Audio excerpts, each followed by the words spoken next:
So guys ఈరోజు మనం mutton gravy చేస్తున్నాము. సో బిఫోర్గా ఆయిల్, ఆనియన్, టమాటా, ఇంకా కొత్తిమీర వేయలేదే, పుదీనా కూడా వేయలా, పుదీనా ఇంకా జీలకర్ర కూడా వేస్తున్నారు. ఇంకా ఇది లవంగాలు వేస్తున్నారు, బిర్యానీ ఆకు కూడా వేస్తున్నారు. తర్వాత పుదీనా కొద్దిగా మిగిలిన వేసారు. వేసి ఆయిల్ ఉప్పు వేసారా, బాగా ఇది చేసుకోవాలా, ఫ్రై చేసుకొని. గరం మసాలా అంటే ఏమేమి? మిరియాలు, అల్లం, వెల్లుల్లి, అంతేనా? Okay okay okay. మిరియాలు బ్లాక్దా అంతే, ఆ మూడు కలిపేసాం. అల్లం వెల్లుల్లి పేస్ట్ అంటే అది మన దగ్గర ఉంది కదా, అదే ఏదా ఇది అంతే కదమ్మా. సో ఇదే ఇది ఈ రెండు కలిపి కొట్టేసాం అంతేనా, వాటర్తో. సూపర్. కాసేపు మనం ఫ్రై చేద్దాం. దాంట్లో పెట్టేద్దాం. ఓకే సూపర్, మంచి వాసన వస్తుందా. మటన్ తీసుకున్నాం ఇక్కడ. ఇప్పుడు వచ్చేసి ఈ మనం మిక్సీలో కొట్టుకున్న మిరియాలు, ఇది ఏంది అల్లం వెల్లుల్లి పేస్ట్, ఇది వేసుకున్నాము. వేసుకొని మనం వేసుకున్నాము.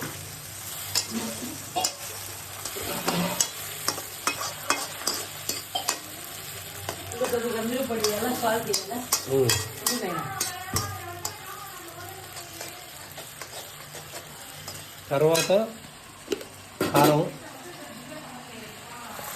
కారం వేసుకున్నాం. నెక్స్ట్ ఉప్పు, పసుపు కూడా వద్దా?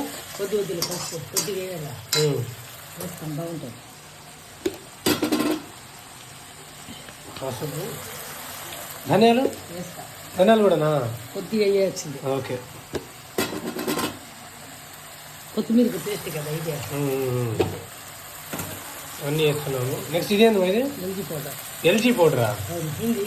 ఇంగువ. ఏంది? పొడియా? ఇంగువనా? ఇంగువ పౌడరు.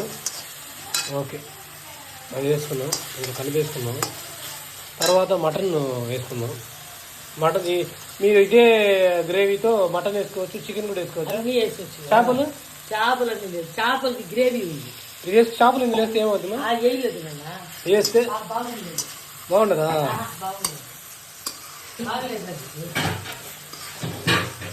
సో ఇందులో వాటర్ తక్కువ ఉంటుంది. Water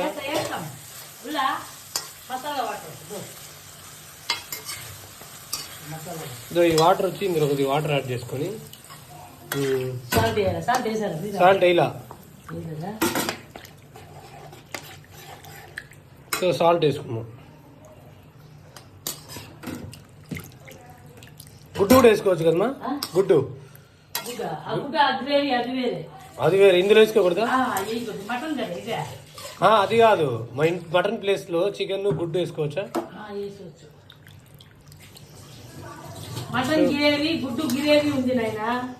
okay. ఇది ఎంతసేపు 10 నిమిషాలు? ఇది ఒక అరగంటనా? 3/4 గంటలు అంట. 1 గంటల తర్వాత చూపిస్తాను నేను మీకు. ఓకే.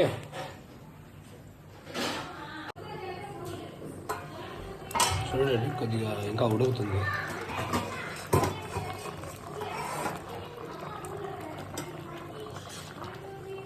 కొద్దిగా ఉడకాలి ఇది. సో మటన్ కాబట్టి కొద్దిగా లేట్ అవుతుంది. బీఫ్ అయితే ఇంకా లేట్ అవుతుంది. సో చూడడానికి చాలా బాగుంది. కాసేపు ఉంచేసి ఇప్పుడు తిద్దాము. ఇప్పుడు మూసేద్దాం. సో ఈ మటన్ మేము ఇందాక చేసేటప్పుడు కొద్దిగా ఉడకలా, మేము వచ్చి కుక్కర్లో వేసి మళ్ళీ వేసాము. తర్వాత ఇప్పుడు నీట్గా ఉడికింది. ఇప్పుడు చూడండి, మటన్ వచ్చి సూపర్గా ఉంది గ్రేవీ ఇది. ఓకే మేడం, బాగా వచ్చింది. నీట్గా మనం దోశతో కానీ, ఇడ్లీతో కానీ, రైస్తో కానీ కలిపి తినేయచ్చు. చపాతీలో కూడా తినచ్చు.